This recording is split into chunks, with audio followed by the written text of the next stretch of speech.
It's Lucica Suarez, your favorite South Florida realtor. Let's take a moment to talk about some pros and cons of going the new construction route. Now that these interest rates are finally falling, you may be considering a new construction home. And let's talk about some things that I would like you, some pros and cons of it.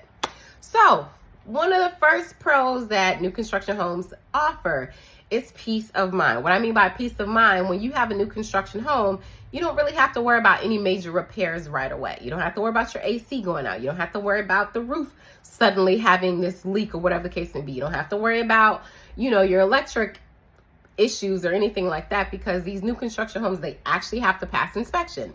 The inspectors come out and make sure everything is up to par, and they literally go in phases. So, and then even with that, another pro is the fact that they will warranty a lot of these work. They will warranty the foundation for at least, the average is about 10 years. They'll warranty plumbing and electric work for about 2 years. And then like cosmetic things like a broken sink or like a cracked tile or something like that within the first year. So some of the warranties that come with new construction homes actually create that kind of sense of, And then another thing that new developers also, sometimes they have really great financing options because they're able to buy these loans in bulk from their finance partners and then pass those pre-purchase loans off to their buyers.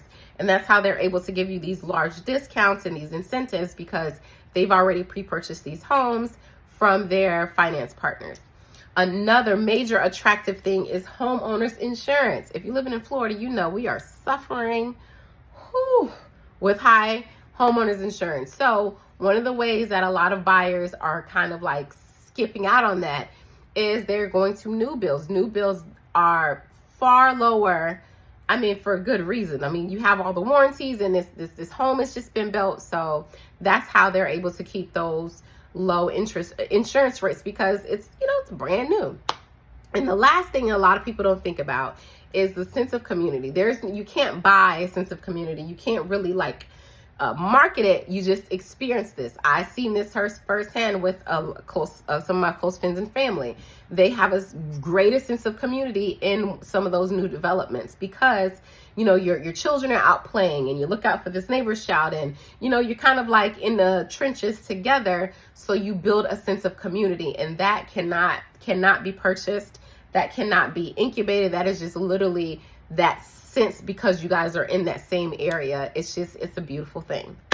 Now let's talk about some of the cons.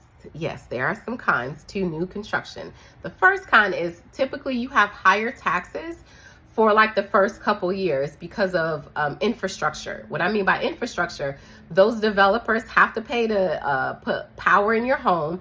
They have to pay for the plumbing to be ran in your home. They have to pay for the pavements and sidewalks and street lights. And now police officers have a new route, and then they have to add this neighborhood to this particular firefighter district, whatever the case may be. Things that make a city functioning, they have to pay for that. And oftentimes they're not gonna pay for it out their profits. They're gonna pass those calls off to you. So you do sometimes have those things that you pay for, and that's just the name of the game.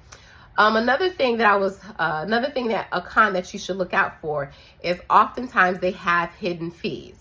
Yes, that's why you always want to shop around to see what their financing offers you, and then go around and shop maybe your favorite credit union or your loan officer, wherever. You want to make sure you shop around, because that is important. Okay, you always want to compare.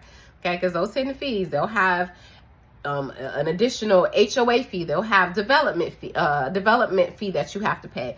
They'll have like some sort of hidden taxes or extra. Always compare. Okay. And the last con that a lot of buyers may not anticipate is the closing date. If the home is not move-in ready, outside of move-in ready homes, the closing date often changes. And that's because, there's a timeline and an estimate of when your home is going to be ready to, hey, here you go. But there are things that happen. Maybe there's a delay in, scheduling a permitting thing. Maybe there's something happened on the site, whatever the case may be. Oftentimes the closing date for new build homes move because they can't, they don't have a glass ball and can predict things precisely. So that's why oftentimes things happen. You know how life be life, and sometimes so things actually happen and they push the closing date back. So that's another con that you want to think about when you're considering a new construction. And if you ever need any guidance, you can comment below. Let me know what questions you have about new builds, and I'll be happy to answer them. And if you're shopping around, you know where to find me.